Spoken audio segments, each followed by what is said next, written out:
This is the Horse Radio Network. This is episode 363 of the Dressage Radio Show on the Horse Radio Network, brought to you by Total Saddle Fit, Kentucky Performance Products, and EcoVet. Charlotte Jorst joins us on today's show to tell us about her experience at the World Cup Finals in Sweden, and Amanda Johnson comes on to talk about the big show in Omaha. Stay with us to hear about some showing tips.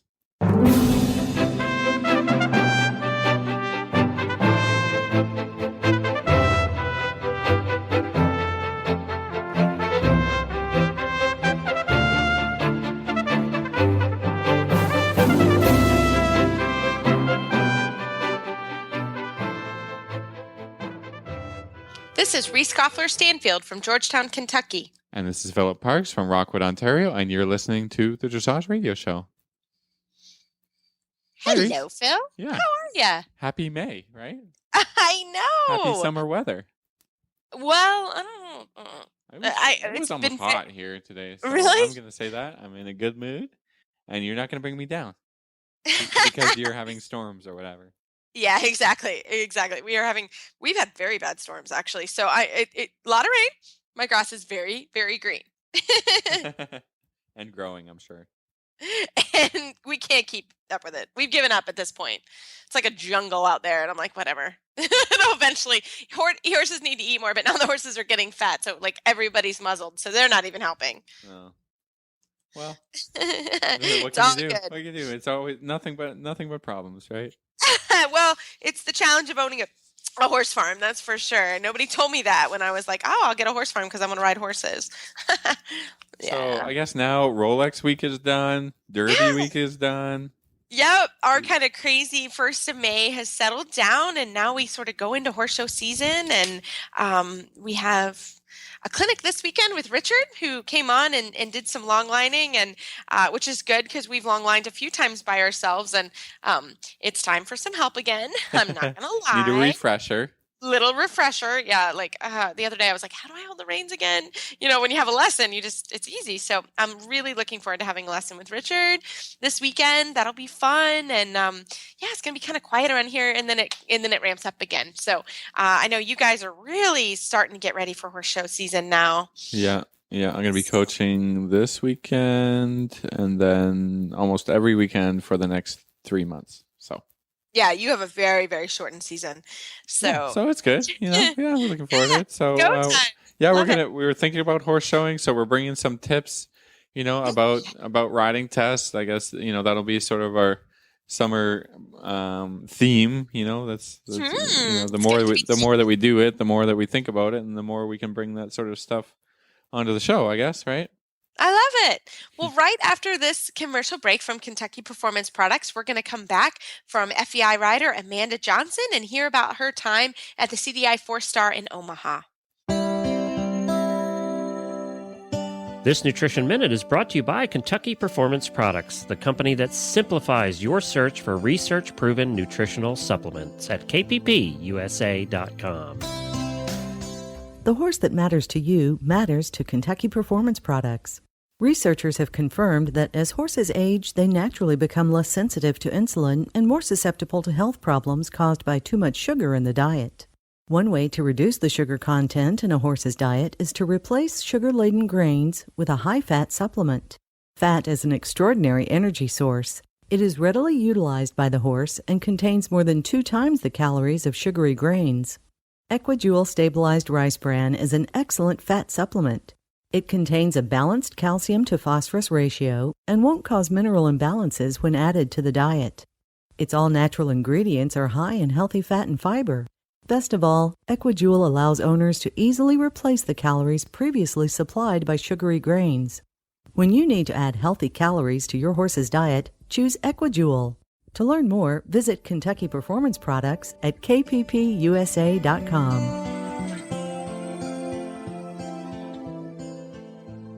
Well, this evening we are so excited to have Amanda Johnson, USDF gold medalist and just an amazing trainer and friend of Philip and I on the show. Mandy, welcome. Thanks for having me. Well, you just got back from the test event in Omaha, and we wanted to hear all about it.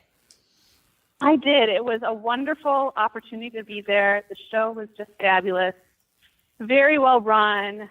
The venue is amazing. It's going to be so nice for the World Cup. Omaha definitely exceeded my expectations for a city to host an event like the World Cup. It was just a great experience all around. So tell us, why did Omaha? Because I think that's some people are like, oh my gosh, it's in Omaha. But we heard Katie Pogue came on last week and told us how great the venue was, and that it was really beautiful. But tell us a little bit more about the venue and about like when people would come and spectate. Yeah, tell us about the city a little bit. What's going on in Omaha. What's the city like? What are the people like? I think it's got good reviews from everybody that went. Yeah. Yeah. Everybody was very friendly. Our group actually stayed in two different hotels. There's a Hilton that was connected to the venue, to the CenturyLink Center, and that was very convenient because you could just walk across the Skyway to get there. And then I stayed at, I think it was the Fairfield Suites that was just maybe about 4 or 6 blocks away. Very short drive, also walkable, and that was a very nice hotel as well. Everybody we met was very friendly. We went to eat a few times in the Old Market, which was within walking distance to the CenturyLink Center. Very cute downtown square, old buildings, really nice restaurants, good shopping. Everybody walking around was very friendly, very nice. It was a very walkable area. It was a good time. And the weather was beautiful too, which helped. Yeah, that always helps. After being in, stuck in the Chicago area for the winter, this was probably one of the few nice days that was like above 70 degrees. So we were really soaking it up, walking around outside, enjoying the weather. Tank tops. I would have still been in a sweater and a jacket. Yeah, it was warm. I was like, oh, what's this thing in the sky that's so bright? And had to dig out the sunblock and the sunglasses. It was fabulous. I love it. So tell us about your horse. So I was riding a 14-year-old Lipizzan stallion, owned and bred by Linda Leffingwell.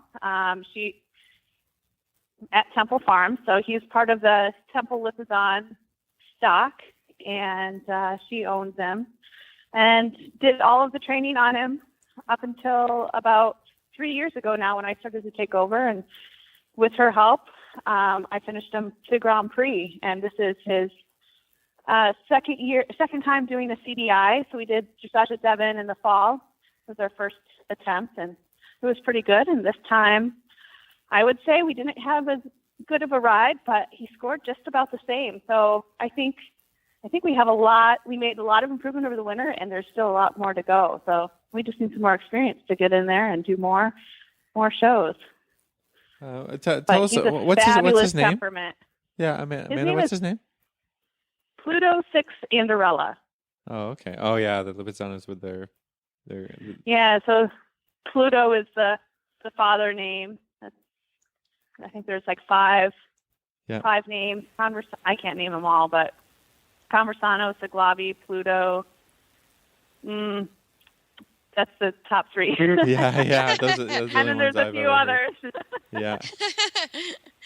So, Mandy, tell us about the new judging system for the freestyle. How was that, and can you kind of talk us through that a little bit as well? Yeah, so what they did is they sent out an email to us. It was about a week before the competition saying that we will be meeting with the program designers for the new system and to go to this link through the FEI. We had to get registered through the FEI to have our own little special website and put in our floor plan. So that was kind of cool that we got to have this program that was actually really easy to follow. It came with a PDF that explained all the new rules, and you just entered in your floor plan, basically your test. And so at the end of the day, you got printed out a test of your freestyle, and it had the coefficients in it. If you repeated a movement, then that was added to the degree of difficulty. If you had a special combination of movements, that was added to a degree of difficulty, and a special combination was a combination of movements that is not found in a dressage test. So I had so something that's unique. one in the canter. So I have a movement where so I did a half pass right to a 20-meter circle of 2 tempies, and the judge can accept or deny your combination. And so when I did my half pass, my 2 tempies kind of failed, and so they did not accept my degree of difficulty there. Oh, But I still got scored for the 2 tempies. But because I didn't make that smooth transition to the 2, they're like, no, I don't think that was right. So they did not accept that. Yeah, that doesn't count. We didn't add that degree of difficulty on. And then my next combo of movement is I have a pirouette and a half to an extended canter to a double pirouette, all on the left lead. And that time, most of the judges accepted that combination, but maybe 1 or 2 did not, because at the end of my second pirouette, we kind of stalled out for just a half a step, which some of the judges did not even see. Thankfully. Thankfully, I guess right? That's why there's more than one judge, right? Yeah, we're like, thankfully, right. See that. And so, but most of them accepted that as a combination. And then on the right lead, I did that just fine, and we got, I think, 7s all the way across, and they accepted that degree of difficulty. Oh, wow. And then another one in the trot is I had an extended trot short diagonal followed immediately by a half pass short diagonal. Ooh, and that's not found in the test, and they accepted that as a combination of movements. So it was a 0.1 or 0.2 added scored degree of difficulty. Oh, wow. So it's really neat that you could develop your floor plan. It just kind of gives out your degree of difficulty score, what you could achieve if you did everything perfectly. Yeah. I think I had a 9. Sorry, I'm just trying to think of the math here. It's not a multiplier. It's just an addition to your score. What it does is it gives the judges a guideline. So, if I were to do everything in the test really well, the score that I should achieve is a 9. Now, the judges do have leeway to go up or down a little bit on that score, but that is what they tell you it should be. So that'll. Well, I think I heard, which I could be wrong, I'm not sure, but like Charlotte's Frisson Vallegro was below an 8 degree of difficulty. Interesting. So if she did everything perfectly, she would only still get an 8. An 8 or less. Interesting. That's interesting. This is cool. Yeah, because I definitely think that horses and riders that are doing, a complicated test should have a little bonus. I think they've been trying to work this out for years, because I remember Totalis's freestyle from WEG was quite simple. That he used to ride, and the horses and riders that were doing much more complicated tests, that they designed, have not a chance to catch up. But now I think that they sort of do, right? Yeah, that's the hope, that it gets to be a little bit more transparent and even playing field. Yeah. Yeah, no, I think it makes sense. So I think it's definitely on a good way. And I just hope that, because the people who will design the freestyles will see what exactly gets the degree of difficulty higher, that we don't get these process tests where, every test kind of looks the same because it's the most difficult thing you can do. Right. And kind of gets away a little bit from the artistic, creative movements that maybe they haven't thought of that's really difficult. So I think that's where the judging needs to be a little bit flexible, or if somebody comes up with something super creative, that they can be like, yeah, that was very difficult. Yeah. We're going to reward that too. I like it. I like it a lot. But that makes sense. But it just sounded like a fantastic event. Everyone seemed to have a great time. And it really sounds like next year it'll be a really fun World Cup. And I don't know if Phil's ever been to Omaha. Phil, have you ever been to Omaha? I've never had a reason to go to Omaha. You got to give them a steak. My wife was just in Kansas. She was visiting on a animal nutrition course or deal out there. So it's I have no idea what to expect, but I have a good time no matter what. Yeah. Exactly. Yeah, it was a really nice city. It was really pretty, well organized. I think with it being kind of a fairly new city, the city development was really easy. That was great. Yeah. Excellent. And My also we were question there is, with sorry, I just want to talk about the venue a little bit because I had a little bit of a detracting thing about when we went to Vegas for the World Cup. I saw it twice there, that the spectators don't have a view of the entire arena because it's Vegas is quite small in that Thomas and Mack Center. Mhm. What's it like? What was the view for the spectators at in Omaha? So we got tickets one of the nights to see the jumping. I think it was the speed derby, and we sat on the first level, the top, the highest seats in the first level, just below the second level. Yeah. And you could see everything. We were in the middle of the arena, but I think you could pretty much see everything. There wasn't any beams in the way. It was all open. Yeah, because I think like it was from good, from the pictures good we saw view. a lot of pictures that I think showed that it was bigger than the Thomas and Mack Center, and I think, and you and could seats more you as could well. ride all the way around. Yeah. Oh, you could. Oh, nice. Okay. Yeah, that gives us an idea because you can't. In I think Vegas. they will be able to make it go all the way around. For us, I think you could, but they made you turn around right before the very end. But I believe they'll make it fit when they have the World Cup there. Oh, cool. That's great. Excellent. And then I don't know what they're going to have for the World Cup, but it was really nice for this CDI and maybe for the future CDIs that they're going to hold there is the warm-up arena was in the middle of the vendor area. So you had all the shopping around the warm-up arena. So like there's so many people just sitting around like eating lunch or, shopping and taking a break and looking at the horses and taking pictures. And I thought that was kind of a cool thing too. That's really cool. That'll be interesting, actually, to get back there if they'll let everybody back there. That sounds. Yeah, I don't know if they'll cool. do that for the World Cup, but for the CDI, they did, and that was kind of a cool thing. Excellent. Well, Mandy, thanks so much for coming on the show and telling us and giving us a firsthand look on what Omaha is going to be like. Actually, everybody has been super positive, so I am really looking forward to it next year. And how would our listeners find you online if they have any questions? You can contact me through Facebook. I'm on Facebook, Amanda Johnson or Amanda Johnson Dressage. Also, AmandaJohnsonDressage.com is my website. ajohnsondressage@gmail.com for email. And it's pretty easy to Google. Yeah, we got it. Excellent, Mandy. Thanks so much. You're welcome. Thanks for having me on. Well, that was an awesome discussion about Omaha. I'm looking forward to it, Phil, for next year. I think it's going to be a lot of fun. Yeah, it's going to be great. And I hope to see lots of great riders in Omaha next year. And after this EcoVet commercial, we're going to come back with actually the U.S. representative to this year's World Cup. Charlotte Jorst is back on to tell us about her experience in Sweden.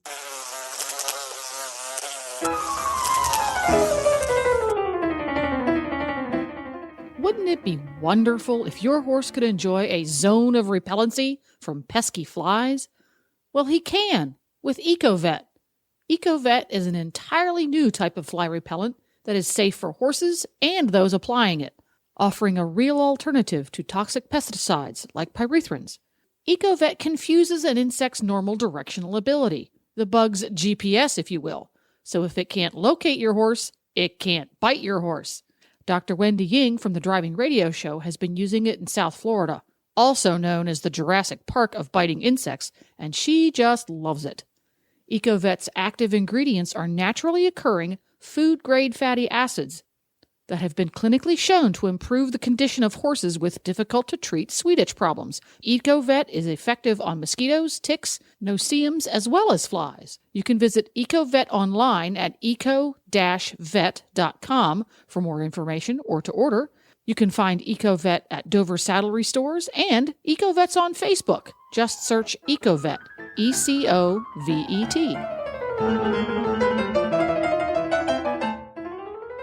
Well, as promised, we have Charlotte Jorst just back from her amazing World Cup tour in Europe. Charlotte, welcome back to the show. Well, thank you. I'm so excited to be back. It's always great to be on this show. I love it. We love it. And you did. We were over on this side of the pond just cheering you on and watching. And wow, did you make a huge splash at the World Cup? Can you tell us about how it went? I just loved it. It was so unbelievably wonderful. I loved the Swedes. They were obviously super supportive of me. And I loved the arena. I loved being so close to all the people there. It was a full sold out arena on the freestyle. So there was 12,000 people watching, and it was electric there. It was just unbelievably wonderful. Charlotte, when we were talking to you before, you had mentioned that you had quite a tricky schedule. How did that all work out with showing Akeem over here and then going with Nintendo over to Sweden? It actually worked out really, really well. I ended up showing Akeem, and then I left right away. And Nintendo had a couple of days off in Holland, and it went really well for him. And then I met him when he arrived in Sweden. And because the Gothenburg is only 3 hours away from Copenhagen, all my family came. They drove over and saw me ride, and they were all staying in a hotel. So we were a big group. So it was so fun. We went out to dinner, and we went and saw Gothenburg, which was a really, really charming city. So my oldest daughter had spring break, so she could come. So it was a big, big, big party the whole week, and it was just such an unbelievable experience. The funniest thing was, though, that the show was in the middle of Gothenburg. So it was the horses were actually kind of staying underneath this whole stadium in the kind of the basement. So everywhere you went. Yes, so everywhere, because it was in the middle, smack in the middle of Gothenburg. And there was traffic all around. So, and the indoor arena that you warmed up at was in the kind of a basement. And you walk through these, I don't want to call them sewer places, but like you see in movies where, it looked like old sewer pipes or something that you would walk through to get anywhere. Oh my And gosh. so it was a huge experience. So we arrived, and you walk through this maze of these canals or whatever. There obviously wasn't any water. But that was so, and then you walk into the indoor arena, you warm up there, and you have to walk through, again, another whole maze of them to get to the real arena. And then you ride in there, and it's like, boom, 12,000 people, and right in your face, and you come through all this darkness where you have walked through like a good 10 minutes. So that was just a really big experience for me. It was just tremendously, it was fun, but it was just so different. That's where you were, so you just had your stall, and then all that underground area, and then the indoor arena where you could only ride, a few hours a day. Wow. So it was really special. It was really interesting. And how did Nintendo take, this is such a different, and he had come from Florida, and when he left, it was quite hot. We all remember, it was hot. So how did he take that? Like, how did he deal with that? Nintendo is like a war horse, he's like a ninja. He doesn't really care. He just takes whatever comes. He should have been in the Trojan War or something, because he doesn't. He just proceeds with whatever conditions he's in. He couldn't care less. Good boy. I was cold though, coming directly from Florida. Oh, I bet. He doesn't care. He did not care. He loved it there. He loves attention. He loves to travel. He loves, to fly, and so for him, it was like the perfect trip. He got to do a lot of that. Oh, that's awesome. I'm still curious a little bit about the venue. So where was the warm up? If you're coming from underground to say getting on to prepare to do your tests. There was an underground indoor arena. Whoa! And that was really completely. Yeah, no natural light in it or anything, but big enough, but it was just underground. Everything was underground. Wow. And then you walked through, then you walked back out in those areas, I don't know what to, in lack of a better word, I'm calling them those, sewer pipes or whatever. Yeah, like tunnels or something. Wow. Yeah, like a tunnel. So you walk back out into those, and then you walked over on asphalt, so you hope your horse wasn't spooking. Oh, they didn't and then even you walked, and then you walked up a big ramp up to that big arena where all the people were. You walked up this huge ramp, and then boom, you're in the light. Wow. So it was just Wow. like crazy. It was so much fun though, because I love stuff like that. But Oh my I could gosh. see why other horses would be a little bit tricky to ride. Yeah, you have to have a horse that's gonna go and just do it. And you did. Yeah, and have fun with that. Yes, tell us. I mean, both your Grand Prix and freestyle were fantastic. So let's start with the Grand Prix. How did that go? I love the Grand Prix. The Grand Prix was one of my best ones, and I was so determined to just ride a clean Grand Prix. I was just like, I'm not gonna not do a clean Grand Prix. So I was just like every movement, I was like, okay, now we're doing this, and now we're doing that. So, and then I kept on smiling, and I was just, and then the Grand Prix was really, really good and really, really clean, and I got one of my best scores I've ever had. So I was just thrilled with that. And then in the freestyle, I had new music, and because of the speed of it all, I had never really done that last line. So I turned too early, and then I wrote all the way up in the face of the Swedish judge.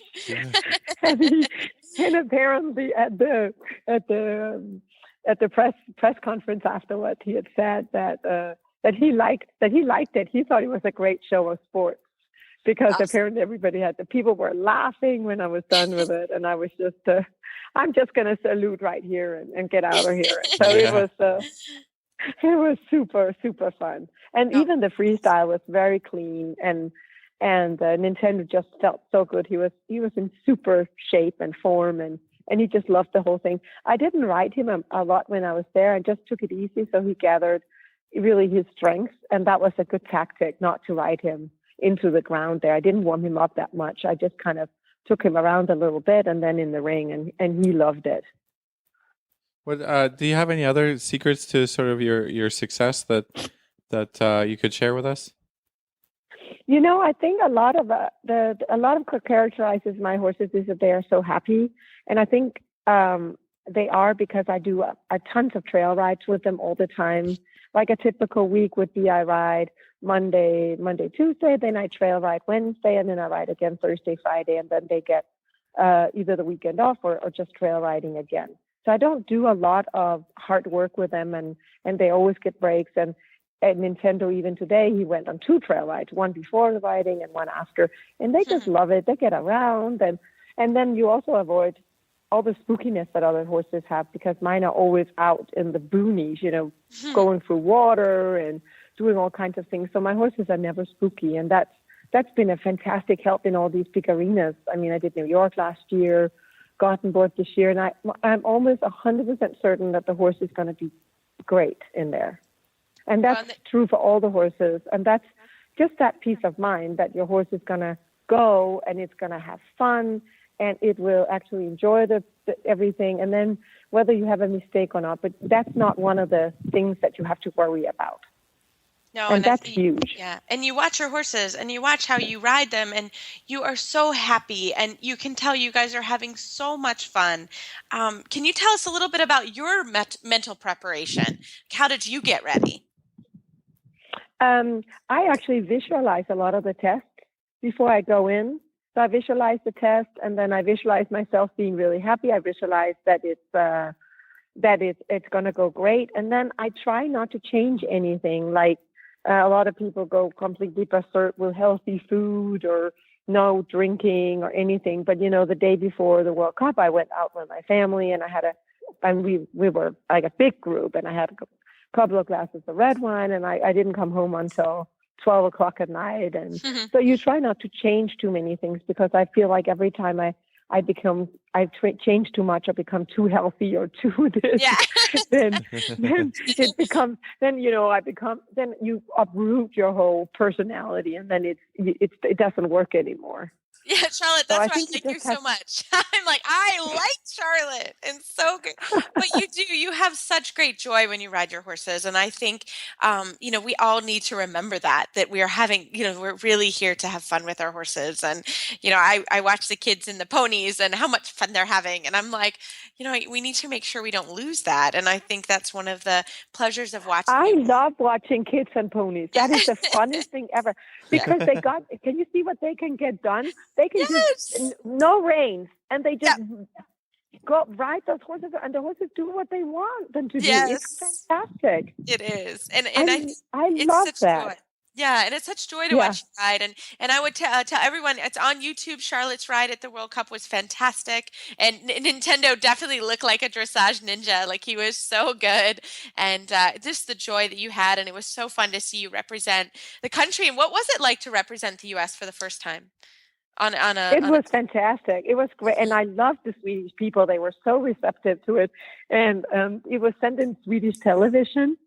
And you heard the Swedish people. They're like, "Oh my God, look at her smile. She is smiling. Look how happy she is." And they couldn't believe how happy I was. And they were just so supportive of the whole thing. And the people were laughing in there and all of that. So I'm actually thinking maybe I'll put something fun in my music. I'll make them clap in the middle of the test or something, because I think Nintendo would love that. Oh, so I'm just having so much fun with the whole thing, and I think it's amazing what you can achieve if you put your mind to it. And I love Mr. Nintendo and my freestyle, and we're just going to plug along and continue to do great and have a wonderful time doing it. Oh, I love it. So Omaha next year, we've been hearing nice big tips on the venue. It sounds great, and the city sounds fantastic. Is that sort of in the plans potentially? Yes, I already did my first qualify and got a great score. So I'm definitely going to try it for Omaha next year. Nice. Awesome. Well, we can't wait to see you, and we will be a huge supporters up in the stands. Philip and I, hopefully, we'll be there as well, covering the show for the radio network. And but Charlotte, thank you so much for coming on the show thank again you so much. and going through it. We were such cheering you on, and we will be cheering you on in Omaha for sure. You guys are the best. Have a wonderful, wonderful day, and we will talk soon. Super. Thanks. Thank you. Bye.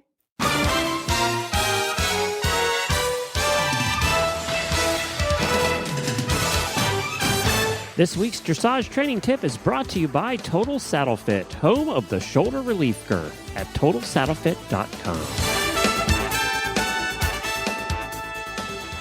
Well, Phil, it is time for our Total Saddle Fit tip of the week, and we do. Justin is such a great supporter of our show, and the 6-point saddle pad and the shin pad, that we've both got. It's awesome. Yeah, it's a fantastic pad, and we wanted to just kind of talk a little bit about that. And what I love about this pad is that, horses change, and you and I are both in areas, at least for me in the summer, I can't call the saddle fitter out every 4 minutes, when I need them. And in Florida, it's a different story. They can come out the next day if you feel like something's a little bit off. But when you're here and when we're home in Kentucky, that's not always an option. And so it's really fun it's really handy to have this saddle pad that if I feel like something's changed or something's a little different, this saddle pad really kind of helps with that. And honestly, if I have any questions, Justin from Total Saddle Fit is so easy to talk to. He's been on the show multiple times, but he's just like that in person. And if you have a question, you can really come back and ask him, and he's great and can really help you with your saddle fitting questions. So not only is the 6-point saddle pad fantastic, honestly. Yeah, it's really been great for me, especially this time of year. I'm dealing with some 3-year-olds starting some horses, and of course I'm not going to have a saddle fitter come out and fit a horse that's going to change next month and going to change again the month after, and that sort of thing. So I keep a couple of what I would call breaking saddles or just older saddles that I have around that I use for the young horses. And if they don't fit perfect, I try to do my best to pick the best saddle, but they're not always going to fit perfect. You might have a little tilt here or there, and so I can take the saddle pad, sort of shim it, to fit what I think is going to work best for the horse, and if he changes, I can reshim it. And it gives me a lot of flexibility in dealing with these types of horses that just come in for training and build muscle and then change. And what you can do is you can take some photos of your saddle sitting on the horse, of your horse's back. You can you can email them to Justin, say, "Hey Justin, I bought your saddle pad. What do you think about, how should I shim this?" Then he's going to say, "Do this," and then take a couple photos. You send that to him. He says, "Oh, that looks pretty good." And so, in areas that you're not going to have a saddle fitter easily come out to see you, like you were talking about, or just to be able to sort of try and get by on your own for a little bit, this is perfect. I think it's awesome pad, and they make 2 different versions. One that, if for a really high withered horse, has been awesome. I have that version on. I have a little bit of an older horse, and it has no shims in it because he's got his fitted saddle, but it just provides him with a little extra padding, and he's got this really high wither. It's been, the other sheepskin pads are not going to fit this horse because they pull down on the wither, but this pad has been awesome for this horse too. So lots of great options from Total Saddle Fit. You can check out all their products online, totalsaddlefit.com. Well, for this week's Total Saddle Fit tip of the week, we have Amanda Johnson came back on, and we just talked through some tips for horse showing. So I hope you enjoy. Well, for this week's Total Saddle Fit tip of the week, we snagged Mandy Johnson to come back on and talk a little bit about preparing your test for the horse show. And she just got back from the CDI 4-star in Omaha, so she's got lots of great tips for us. So Mandy, thanks for staying and talking to us about this. Yeah, so I guess the first tip is always know where you're going. Use your eyes. Look ahead. Know where your endpoint is so you can ride accurate. I think the horses really follow your eyes, so that's kind of a no-brainer and something that's really easy to do and everybody can do. Yeah, So- I got a tip for. Sorry, I'm just going to jump in here. I got a tip go for it. Yeah. the first level test. I believe it's test 1. Because we're running through tests now like crazy. We got our first sort of locals horse show coming up this weekend.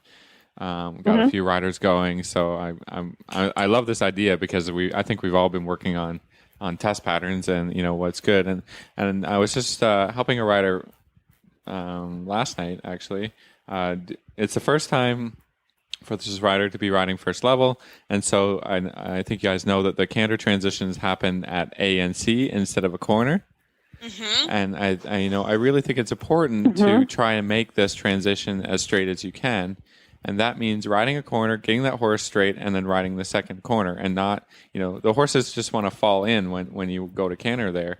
And I tell the riders to continue to look straight until the horse is cantering, and then you can start the corner. Otherwise, you're just doing the transition in the corner, how it occurs in training level anyway. So and then it keep your eyes becomes more like a focused when you're circle. going across the short side there. Keep your eyes focused straight ahead so you can make that transition as good as you can.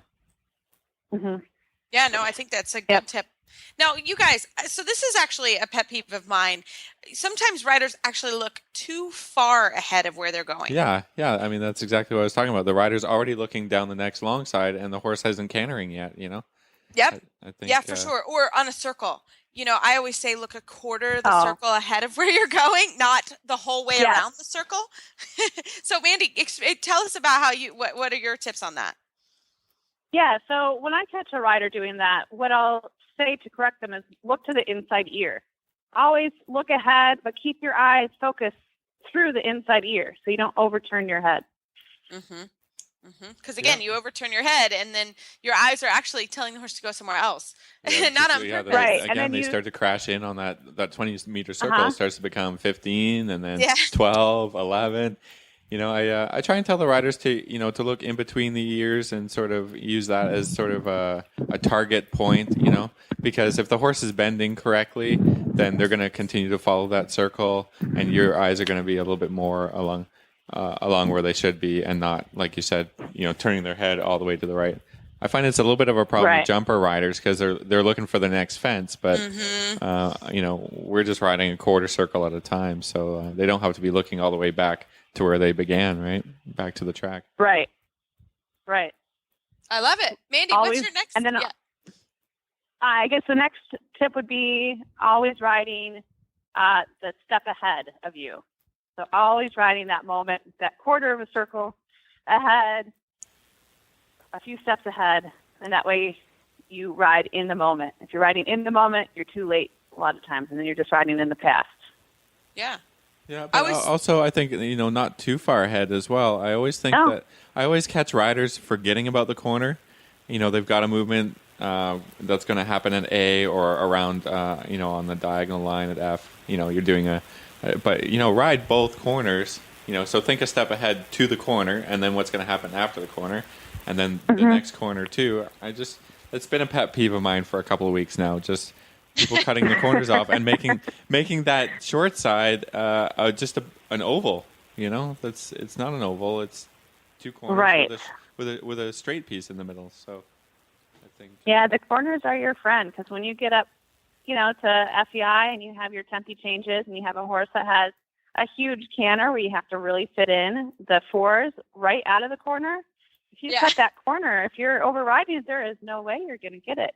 So you have to be able to set your horse up, make sure in that first corner they're balanced. Right before the second corner, could you half halt and get a change right there? If you can't, you better use that corner so you can get that half halt and change right out of the corner. Yeah, no, for sure. No, I think that's so right on. And that comes back into the practice of that corner. You need to ride that corner that way every time. Yeah, you have to really think about it, right? I think it's just, what happens afterwards, but it's just like, okay, I just slow it down a little bit. I say, okay, come into the corner, get the bend, and come out of the corner, and then I can transition to whatever else is next, right? Yeah. So I got another question for you guys, because I think this is always, between students or trainers. Do you guys like to practice the tests? Mandy, do you like to practice the test or have your students practice the test? I like to practice parts of the test because I feel like some of the movements build into each other.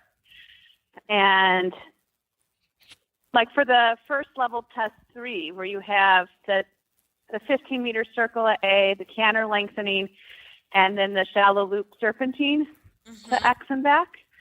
Some of these horses, if you do your canter lengthening and they don't have the hoe at the end of the line, then they are careening through that loop and swapping leads, braking, because they don't have the balance. So I'll practice those parts of the test to make sure that one movement flows into the next, and you're not finding these little moments like the canter lengthening that's going to cause too much speed and a little lack of balance.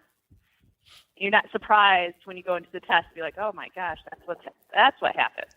Yeah. So I try to find those little bit where those tests flow together and just practice those moves, but not really the whole test at once. Go through it one time to kind of know how it rides, and then just practice the pieces. Yeah.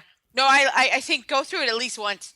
Yeah, at least I once. think that when people are like, oh, I didn't practice my test, I'm like, oh my gosh, because like you said, sometimes you read it on paper and you're like, and then you go ride that, and then you're like, oh man, and it's like that first 30, I don't have brakes going into the loop, and that's a bad deal. So I think I at least practice it once, if not more, or if there is that group of movements, I'll do it for a couple weeks ahead, maybe, so I'm a preparer. So I like to do that. And I like to know sort of how the test rides and how it feels. And, if my horses start anticipating, okay, I add in some circles or I add in some lengthenings or something.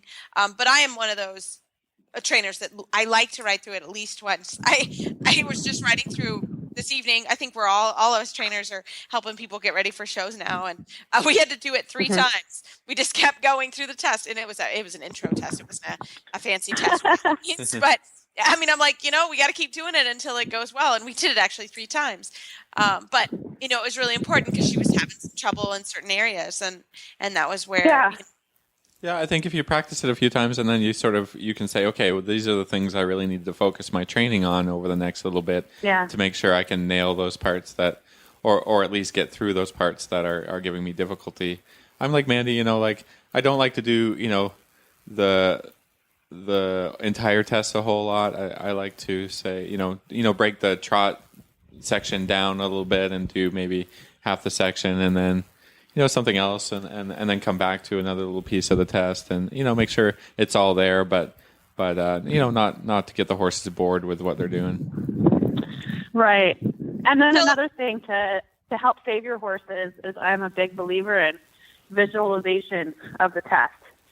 That as a rider, we can sit and kind of meditate on the test and go through it footfall by footfall, where you can really feel in your mind where those half halts need to be, how that corner is going to ride, how straight you can ride your center line.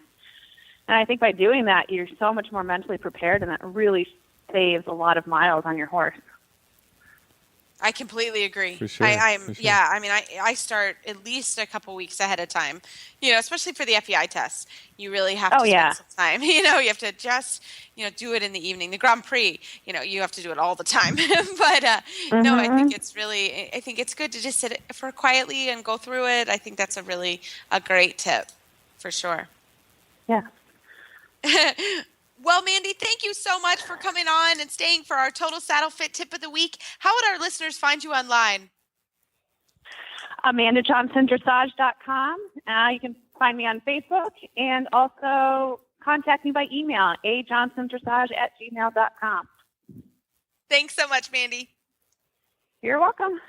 Well, as always, we love Facebook and email shout outs. So feel free to jump online anytime you want to chat with Philip and I. We always love that. And you can find our show notes and links to today's guests on our website, dressageradio.com. Like us on Facebook, just search Dressage Radio Show. Follow us on Twitter @Horse Radio. My website is maplecrestfarmky.com and my email is reese@horseradionetwork.com. I think the best way to reach me is through Facebook or my email at philip@horseradionetwork.com. I'd like to thank our sponsors this week for allowing us to put on a show. And don't forget to check out all the other shows on the Horse Radio Network at horseradionetwork.com. Everybody, keep your heels down and your shoulders back, and we'll talk to you next week.